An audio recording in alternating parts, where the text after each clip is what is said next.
That's where you wanna go to get away from it all. Hi everyone, welcome to the Community Classroom. This is Dr. Tracey McCarthy, psychologist, attorney, and educator. And what we're going to be talking about today is CARICOM, the Caribbean community, and their initiatives related to reparations. We're going to also touch on Africa's initiatives related to reparations and what CARICOM, the Caribbean communities, have been doing to move forward with their requests for restorative justice. Right now, there's a lot of discussion about ADOS and DACS, and we are going to touch on that. This is an indirect focus here, but what we're going to look at primarily, since this has been ignored and many people don't even know that there have been any initiatives and reparations demands from the Caribbean. And so we're going to look at that, and that initiative is headed by Jamaica. And we're going to look at the 10-point action plan coming out of the Caribbean. And we're also going to touch on HR 40 and the European response to CARICOM's demands so far. And so for a second, we're going to take your mind a little bit off of ADOS and let's look at what some other people are doing in terms of their own initiatives. And as a quick reminder, if this appears anywhere other than the Dr. Tracey McCarthy channel, it is stolen and unauthorized.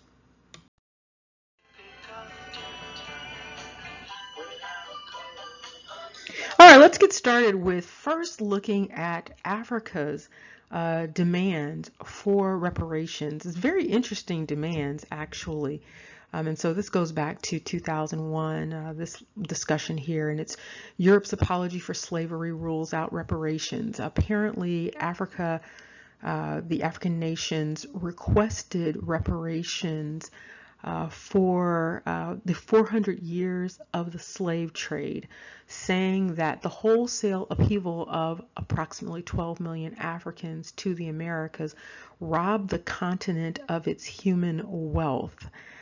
This is a very interesting vantage point. So this was not on behalf of the actual descendants of the slave trade. This was Africa basically insisting that they are actually owed reparations for the loss of the individuals who were actually enslaved. So the individuals that were sold into slavery, they are now claiming that that was a loss to them. And that's very similar to what happened in terms of when the colonies became independent in the Americas, when they lost the revenue from the people that had been enslaved, they were compensated. And so here you have again an entity, a group of sovereigns insisting that they are entitled to that same dynamic. So they believe that they lost something in terms of human capital, human wealth, and that they are entitled to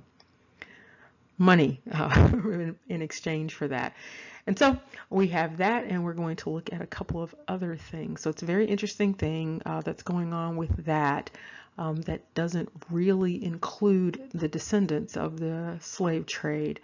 And Europe's response has not been positive in terms of doing that. And part of that undoubtedly is also going to be related to the fact that Africa has what's known as unclean hands in terms of equity. And so if you've been involved in the wrongdoing, it's not appropriate to then compensate that entity for that wrongdoing. They're not supposed to, but of course they're making the same argument that the other slave owners made in terms of being compensated.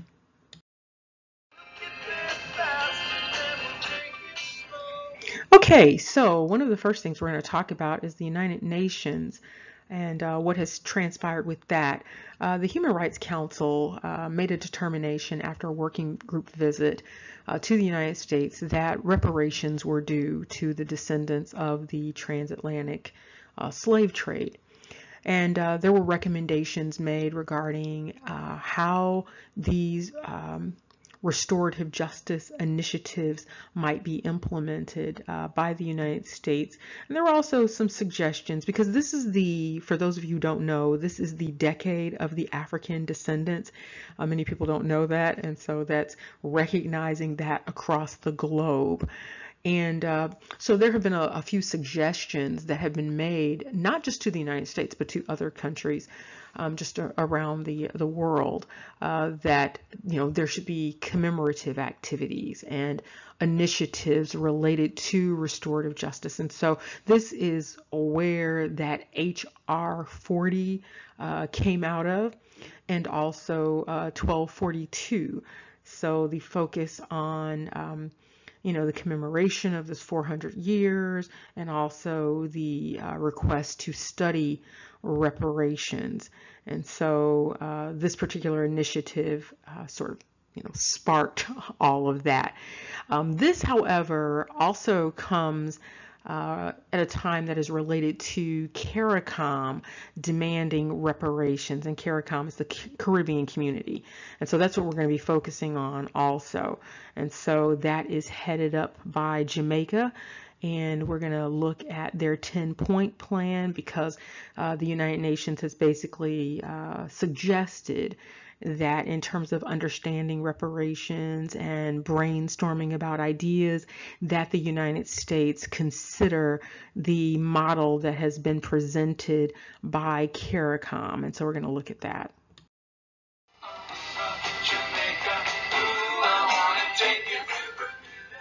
Okay, so let's quickly look at what the United Nations has said. Basically, the working group encouraged Congress to pass HR 40, which has been in the works for a minute there. And this was the Commission to Study Reparations Proposal for African Americans Act.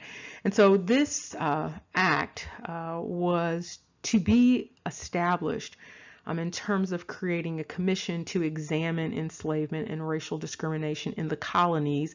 And so that's prior to the United States. And in the United States from 1619 up to the present time. And what the working group encouraged was this idea of looking at and creating something analogous to the Caribbean community's 10-point action plan on reparations. And so what's really interesting is there's been a lot of discussion about ADOS and a lot of pushback about the reparations and some of the ADOS initiatives, but it's pretty interesting because the Caribbean is they already have a jump start on this, and as you can see, Africa has a huge jump start on this, and so the United States is, and the ADOS are pretty much behind in terms of advancing this. And it's really interesting because the governmental entities in Africa and the governmental entities in the Caribbean are the ones advancing their initiatives, and it looks like the legislative bodies in the United States had to be, kind of pushed in this direction. So it's a very interesting dynamic. But anyway, we're going to look at this 10-point action plan and what the Caribbean via Jamaica is asserting. And if anyone is inclined to look at the report from the working group, you can pick that up online and you can see what it covers. It has the legal framework and institutional and policy measures, criminal justice system dynamics, and they talk about the different types of discrimination and the disparities in terms of education and health and housing and employment.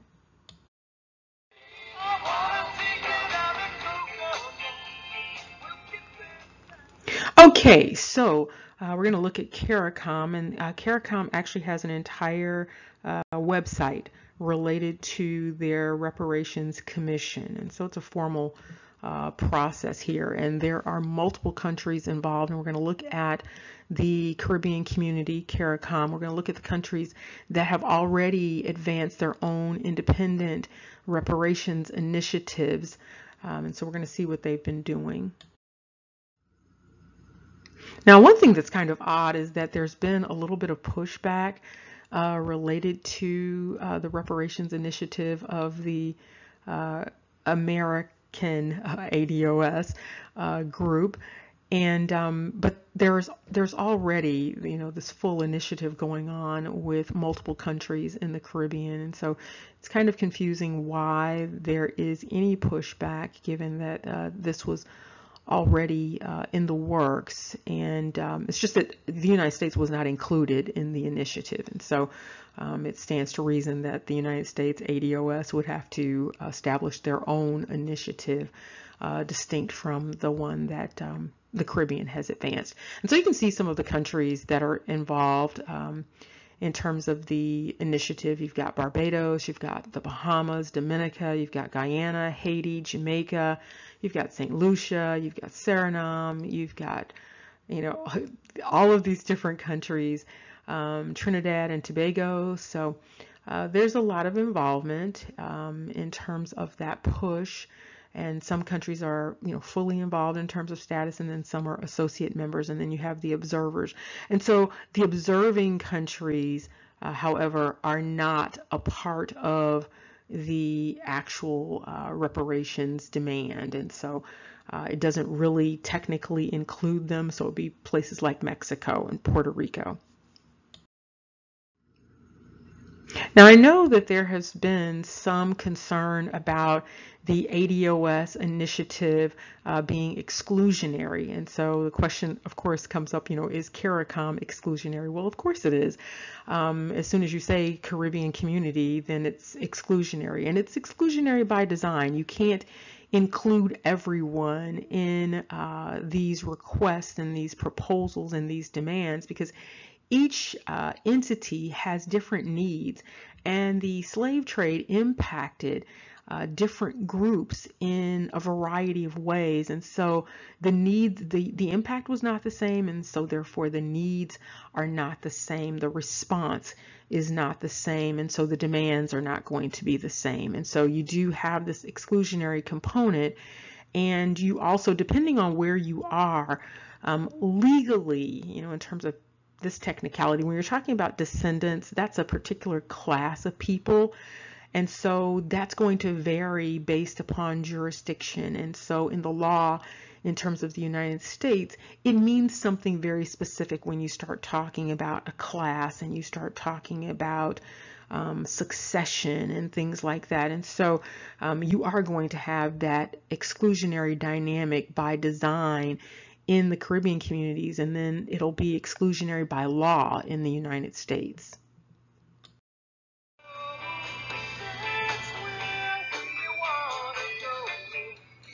All right, so if you have an opportunity, you can check on the website, and you can see all of the things that are going on with CARICOM and the Caribbean communities. And so we're going to look at the assertions that are coming out of the Caribbean regarding the impact of the transatlantic slave trade, the impact in earlier times and the impact today. And we're also going to get a look at the 10-point reparation plan that the United Nations is suggesting that the United States use as sort of a model. And so CARICOM's very direct and with their assertions, and they assert that the European governments were actually the owners and traders of enslaved Africans, and that they participated in genocidal actions upon indigenous communities in the Caribbean. So that would be very similar to what happened in the United States. And so they're also asserting that the European governments created legal, financial, and fiscal policies that were necessary for the enslavement of African people. And they also are asserting that the European countries, the European governments have refused to compensate for this enslavement at the end of the enslavement. However, they compensated the prior slave owners at emancipation for losing their quote-unquote property. So this is really similar to the argument that Africa is advancing. Again, there's this demand for compensation for that loss. And so they are also asserting that there was a 100-year period of racial apartheid even after emancipation. And so they are also asserting that there has been this refusal to acknowledge this crime against humanity. And yes, it's a crime against humanity. So they are saying that the European governments have refused to actually fully acknowledge and apologize to the victims in prior times and then their descendants in current times. And so CARICOM also paints a context, and they say that they are committed to a process of national, international reconciliation. And so they want this reconciliation for people in the Caribbean. And they are saying basically that it is their duty to call for reparatory justice, and that this restorative justice is necessary in order to have closure in terms of dealing with the tragedies that have occurred.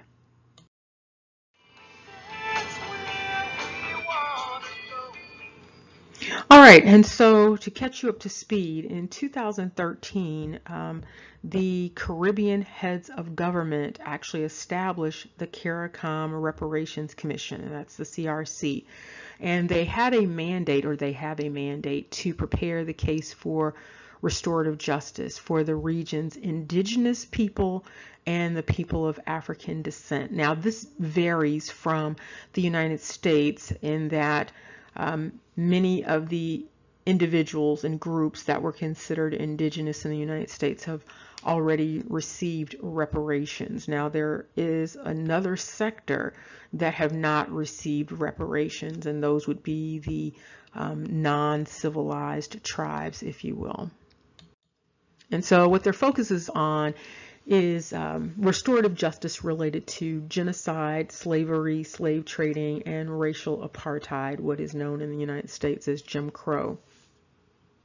Now, one important thing that the Caribbean has advanced is that they are stating that there is a legal right to repair in terms of that restorative justice. There's a legal right to it, that crimes have been committed and individuals and governments have been enriched by the proceeds of these crimes. Now, basically what they are saying is there's this concept known as unjust enrichment, and so that is the legal construct that is being advanced there. And one of the other things that they indicate is that the European governments played a special role in this dynamic, and so it wasn't just private citizens who just simply enslaved people. There was actual affirmative government action to support that. And so slavery was legalized or sanctioned, legally sanctioned. And so what you have here is entities who accumulated wealth through criminality. And so in terms of the way we understand justice, whether you're talking about locally or you're talking about globally, it's not supposed to be the case that people are enriched and made wealthy for criminal activity, particularly not criminal activity that involves human rights violations.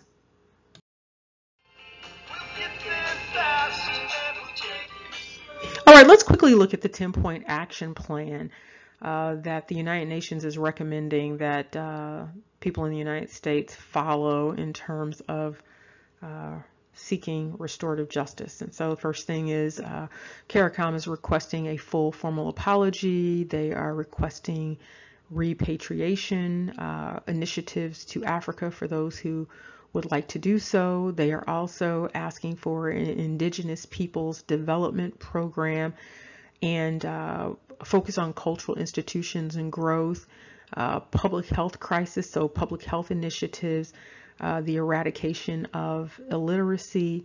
They are also asking for an African knowledge program, and so they are saying that there is insufficient attention paid to, in terms of education, to the history and culture of Africa. They're also requesting assistance in terms of psychological rehabilitation, also a focus on technology transfer and debt cancellation. Now, see, the difference here is that CARICOM, they are not demanding reparations of themselves. They are actually demanding reparations of the European governments. And so there's a different dynamic going on there in terms of what they are doing and what would be happening in terms of the United States.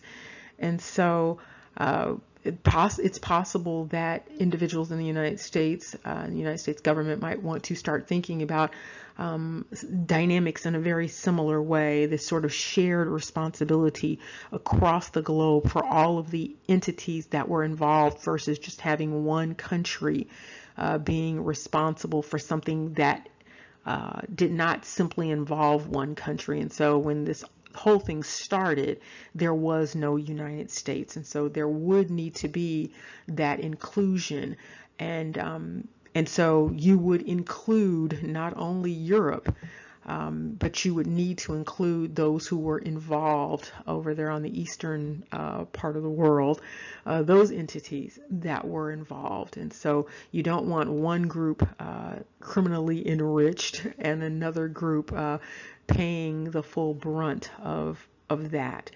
And so there are some other dynamics that are different too. So in the United States, the 10 things on the action plan are perhaps not as important to what you call ADOS as these things would be in terms of CARICOM. And so things like debt cancellation, that would not be necessarily an issue for the United States. Technology transfer, and also not illiteracy eradication. We have a very strong public school system, so there wouldn't be a specific need for that in terms of reparations. Some people might appreciate an African knowledge program.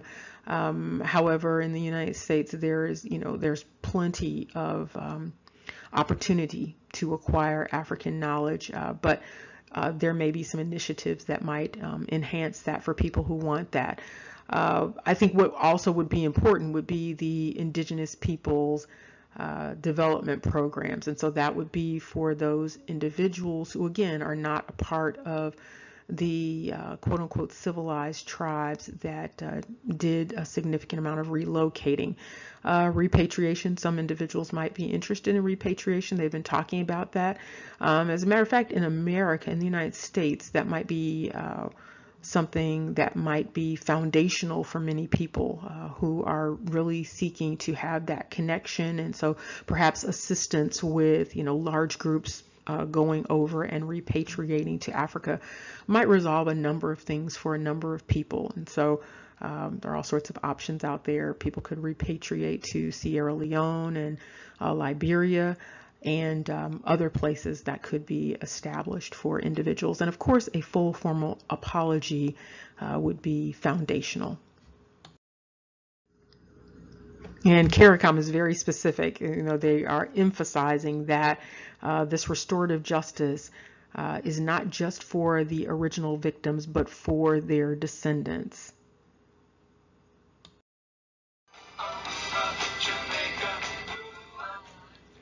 All right, and just to give you a look at HR 40, this is sort of the action that has taken place.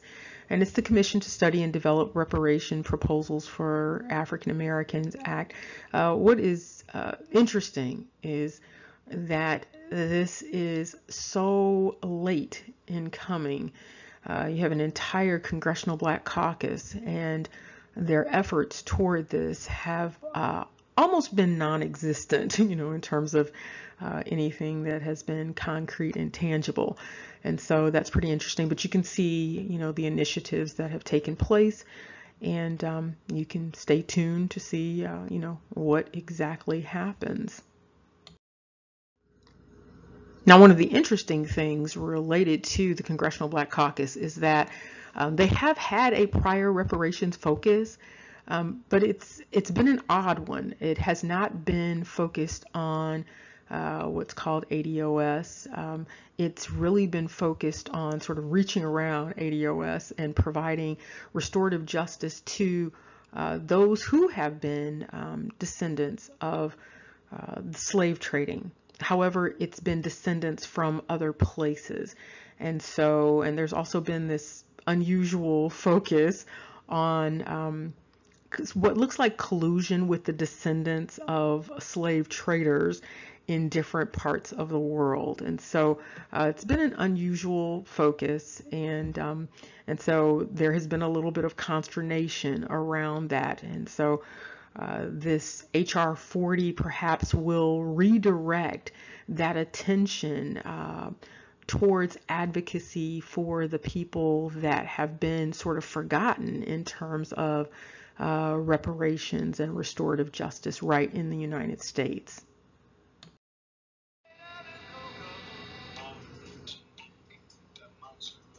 All right, well, what has been very interesting, this is from the Jamaican Gleaner, what's been very interesting is the response from the UK related to the CARICOM Commission. And so the UK is basically ignoring the crimes of slavery. And so Lord Ahmad in London has basically said that it would be better for Jamaica not to look back in history, but to help chart an even richer association between Britain and Jamaica.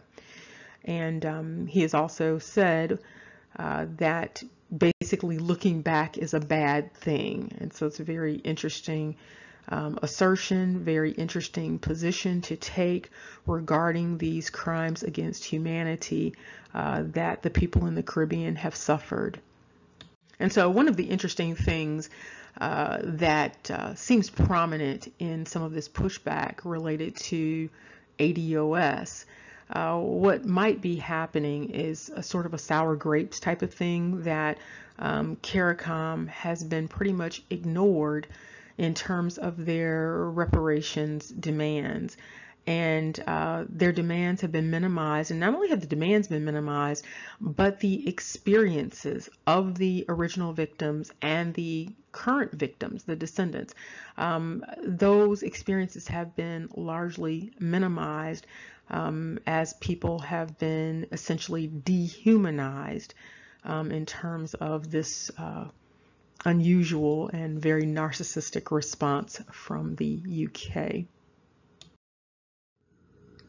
And so there's this reminder that there was a significant compensation provided to the former enslavers, and then also forcing those who had been freed from slavery to labor still in these indentured servitude types of schemes. And so very similar to sharecropping, it's basically the same thing that took place. And so the UK has done some apologizing, but has not fully taken complete responsibility in terms of endeavoring to right and repair the harm that has been done. And so there's that unjust enrichment, and then there's also not sufficient effort in the direction of making the people whole. One important thing to note is that human rights attorneys across the globe are basically in agreement that in terms of having justice, if you're going to have a just society, that reparation, it is required. And you can think about it when you're in any relationship. As a matter of fact, it's one of those things related to intelligence. So you should know that when you hurt someone, that the emotionally intelligent thing to do, the right thing to do, is to apologize, and the right thing to do is to attempt to restore the person. So if you break something that doesn't belong to you, you replace it, or you pay for it, or you get it repaired. And that's the normal way that human beings are supposed to interact in civil societies. And so what's being said is basically this civilized way of interacting is being sidestepped.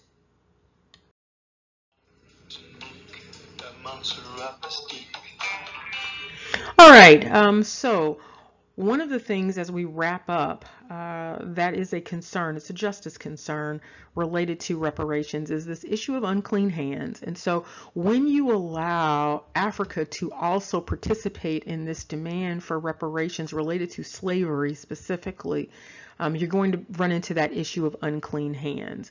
And so it actually will muddy the reparations demands from the diaspora. And so you want to be very clear about having that clean cut separation. Now, those who are Pan-African will disagree with this, but that Pan-African perspective in terms of reparations is a perspective that serves to undermine the reparations demands that are coming from the diaspora. And so you can't legitimately include Africa in that part of the request for or the demand for reparations. And so you also get into this issue of indemnification. And so if you don't actually make the demand of all of the people who are involved, it also muddies things. And so you need to put them all in one pot, and then make the demand so that, you don't have one that's resolving the demand and then trying to seek compensation from the other ones that were involved. Another issue that might come up is this idea of double dipping of descendants. And so if a person, because there's so much migration, so if a person is a member of one group of descendants, so let's say Jamaican descendants of slavery, and then that same person is a member of the American descendants of chattel slavery. And you want to be cautious about those entities sort of double dipping, even though they have parents in both spheres. It might be an issue. So you might want to have individuals make the demand with one group or with the other group, even though they have a right to make those demands in both places. And so it's just something to think about. And while there has been some pushback in the diaspora regarding the ADOS finally getting on board with everything for themselves, one of the things that individuals are encouraged to remember, as CARICOM has asserted officially, never forget. Remember, knowledge is power. Take care and see you soon. That monster up the stick, we'll put out to sea.